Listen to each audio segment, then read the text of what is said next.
Upper primary mathematics. Speed. Leveling up your logic gates. Challenge yourself. A motorist traveled 2/5 of his journey at a speed of 80 kilometers per hour.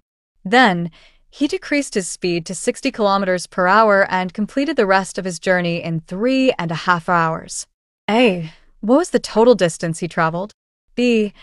Given that the motorist reached his destination at 1:30 p.m., when did he start his journey? Want to stretch your mathematical horizons? Now's your moment. Pause the video, challenge yourself with this problem, and then check the caption for the full breakdown. Are you ready for the solutions? If you successfully found them, your logical reasoning has clearly advanced. If you didn't quite reach the solution this time, that's perfectly fine. We have the complete solutions available for you here.